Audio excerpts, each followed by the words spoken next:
আসসালামু আলাইকুম বন্ধুরা, আশা করি আপনারা সকলেই ভালো আছেন। সাথে আছি আমি সুমন, আর আপনারা দেখছেন সুমন স্টোরি। আমাদের বর্তমান সমাজে এমন অনেক লোক আছেন যারা বিপদ আপদের সম্মুখীন হয়ে দুঃখ কষ্ট পেয়ে আল্লাহর প্রতি অভিমান করেন। অনেকে আল্লাহর ইবাদত ছেড়ে মুখ ফিরিয়ে নেন। কিন্তু কেন? কখনো কি ভেবে দেখেছেন আজ আপনি যত দুঃখ কষ্ট অসুবিধার মধ্যে আছেন তার কারণ আপনি নিজেই। আল্লাহ তাআলা বলেছেন, তোমাদের যত বিপদ আপদ স্পর্শ করে সেগুলি তোমাদের কৃতকর্মের ফল। একটু চোখ বন্ধ করে ভেবে দেখুন, চলে যান আপনার জীবনের অতীতে, নিজেকে অতীতের সেই স্থানে নিয়ে যান যখন থেকে আপনি ভালো মন্দ বুঝতে শিখেছেন। এবার চিন্তা করুন, সেই সময় থেকে আজ পর্যন্ত আপনি কি কি অন্যায় করেছেন, কি কি পাপ করেছেন, কাকে ধোঁকা দিয়েছেন, কেন দিয়েছেন, কার সাথে অন্যায় করেছেন, কি ধরনের অন্যায় করেছেন, সবকিছু একটু সময় নিয়ে চিন্তা করে দেখুন। এবার চিন্তা করুন যে আপনি যে অন্যায় করেছেন, যে পাপ করেছেন, তার জন্য ইসলামে কি শাস্তি আছে। আর আপনার পাপের কথা দুনিয়াতে অন্য কেউ না জানলেও আল্লাহ তাআলা অবশ্যই জানেন। এবার ভেবে দেখুন, আপনি বর্তমানে যে কষ্টে আছেন, যে সমস্যায় আছেন, বা আপনি যে কষ্ট পেয়েছেন, যে শাস্তি পেয়েছেন বা পাচ্ছেন, তা আপনার কৃত অন্যায় পাপের তুলনায় কম না বেশি? বা আপনি যে অন্যায় করেছেন সেই অনুযায়ী আপনার শাস্তি বর্তমান অবস্থার থেকে বেশি হওয়া উচিত কিনা? আল্লাহ কারোর সাথে অবিচার করেন না। ভেবে দেখুন, আপনি আজ যে কষ্টে আছেন তার কারণ আপনি নিজেই। আল্লাহ আপনার সাথে কোনো অবিচার করেননি বা করছেন না। আজ পর্যন্ত আমি যত মানুষকে এই বিষয়ে চিন্তা করে দেখার জন্য বলেছি, তারা সকলেই একথা স্বীকার করেছেন যে তাদের কৃতকর্মের ফলই তারা পাচ্ছে। তাহলে কেন এত অভিযোগ, কেন এত অভিমান আল্লাহর সাথে? একটা কথা মনে রাখবেন, আল্লাহ যা করেন বান্দার মঙ্গলের জন্যই করেন। আপনি হয়তো বর্তমানে এমন অবস্থার মধ্যে দিয়ে যাচ্ছেন যা আপনাকে অনেক সমস্যার মধ্যে রেখেছে, কিন্তু দেখবেন হয়তো ভবিষ্যতে কোনো এক সময়ে আপনি ঠিকই বুঝেছেন যে আপনার এই অবস্থার কারণে আপনার সাময়িক ক্ষতি দুশ্চিন্তা থাকলেও পরবর্তীতে সেটা আপনার মঙ্গলের কারণ হয়ে দাঁড়াবে। যে ব্যক্তি আল্লাহকে ভয় করে চলে, আল্লাহ তাকে দুঃখ কষ্ট থেকে মুক্তির পথ বের করে দেন, এবং যে স্থান সম্পর্কে সে ধারণা করেনি সেখান থেকে তিনি তাকে জীবিকা প্রদান করেন। আনাস রাদিয়াল্লাহু আনহু থেকে বর্ণিত, আল্লাহর রাসূল সাল্লাল্লাহু আলাইহি ওয়াসাল্লাম বলেছেন, যখন আল্লাহ তার বান্দার মঙ্গল চান তখন তিনি তাকে তাড়াতাড়ি দুনিয়ার পাপের শাস্তি দিয়ে দেন, আর যখন আল্লাহ তার বান্দার অমঙ্গল চান তখন তিনি তাকে শাস্তি দানে বিরত থাকেন। পরিশেষে কিয়ামতের দিন তাকে পুরোপুরি শাস্তি দেবেন।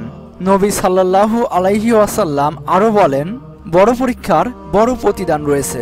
আল্লাহ তাআলা যখন কোনো জাতিকে ভালোবাসেন তখন তার পরীক্ষা নেন, ফলে তাতে যে সন্তুষ্ট ধৈর্য প্রকাশ করবে তার জন্য আল্লাহর সন্তুষ্টি রয়েছে, আর যে আল্লাহর পরীক্ষায় অসন্তুষ্ট হবে তার জন্য রয়েছে আল্লাহর অসন্তুষ্টি। আপনি হয়তো চিন্তা করছেন যে আল্লাহকে এত ডাকেন, আল্লাহর কাছে এত দোয়া করেন, কিন্তু আল্লাহ আপনার দোয়া কবুল করছেন না, যা আপনি কোনো একটা বিষয়ে খুব দ্রুত চাচ্ছেন, কিন্তু সেটা হচ্ছে না। ভুলে যাবেন না, আপনি যখন কোনো পাপ বা অন্যায় করছেন আল্লাহ কিন্তু সাথে সাথে তার জন্য আপনাকে শাস্তি দিচ্ছেন না। তাই সর্ব অবস্থায় আল্লাহর উপর ভরসা করুন। আর আপনি জীবনে যত পাপ অন্যায় করেছেন তার জন্য খাস নিয়াতে আল্লাহর কাছে তওবা করে মাপ চেয়ে নেন। আল্লাহ শিরিক বাদে বান্দার সমস্ত গুনাহ মাফ করে দেন। বান্দা যখন আল্লাহর কাছে কোনো কিছু চায় আল্লাহ তাকে কখনোই খালি হাতে ফেরান না। হয় বান্দা যা চাচ্ছে আল্লাহ তাকে দান করেন, নয়তোবা তাকে তার থেকে উত্তম কিছু দান করেন, নতুবা তার কোনো বিপদ আপদ দূর হয়ে যায় যা বান্দা জানে না। অথবা বান্দার দোয়া ইবাদতের জন্য আল্লাহ পরকালের বান্দার জন্য কোনো পুরস্কার নির্ধারণ করে রাখেন। তাই আল্লাহর প্রতি অভিযোগ অভিমান না করে আল্লাহর নিকট মাপ চেয়ে নিজেকে সম্পূর্ণভাবে আল্লাহর কাছে সমর্পণ করে দিন। দেখবেন হাজারো দুঃখ কষ্টের মাঝেও সুখ খুঁজে পেয়েছেন। আপনার মনের মধ্যে এক শান্তি উদয় হবে যা আল্লাহর ইবাদত ছাড়া অন্য কোনো পন্থায় পাওয়া সম্ভব না। আল্লাহ তাআলা বলেছেন, আর আমি তোমাদের পরীক্ষা নিব কিছুটা ভয়, ক্ষুধা, মাল ও জানের ক্ষতি ও ফল শস্যাদি বিনষ্টের মাধ্যমে, তবে সুসংবাদ হলো ধৈর্যশালীদের জন্য। হে আদম সন্তান, তোমার গুনাহ যদি আকাশের মেঘমালা পর্যন্ত পৌঁছে যায় আর তুমি আমার কাছে ক্ষমা চাও, আমি ক্ষমা করে দেব।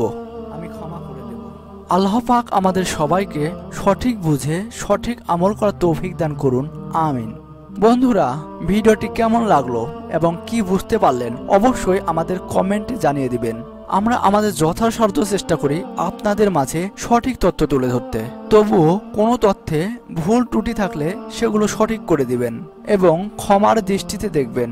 এমন শিক্ষণীয় ও জ্ঞান নির্ভর ইসলামিক ভিডিও নিয়মিত জানতে সুমন স্টোরিকে এখনই সাবস্ক্রাইব করুন এবং পাশে থাকা বেল আইকনে ক্লিক করুন পরবর্তী ভিডিও আসার নোটিফিকেশন সবার আগে পেতে। এবং ভিডিওটি আপনার বন্ধুদের মাঝে শেয়ার করবেন যাতে করে তারাও নিজেদেরকে সঠিক পথে পরিচালনা করার একটি দিক নির্দেশনা পায়। আপনাদের কাছে এই পাওনাটুকু আমাদের পরবর্তী কাজের উৎসাহ যোগাবে। এবং আমাদের অন্যান্য ভিডিওগুলো না দেখে থাকলে দেখে নিতে পারেন এখনই। ততক্ষণ পর্যন্ত সবাই ভালো থাকবেন, সুস্থ থাকবেন। আবারও দেখা হবে ইনশাআল্লাহ পরবর্তী কোনো ভিডিওতে। আজ এখানেই শেষ করছি। আল্লাহ হাফেজ।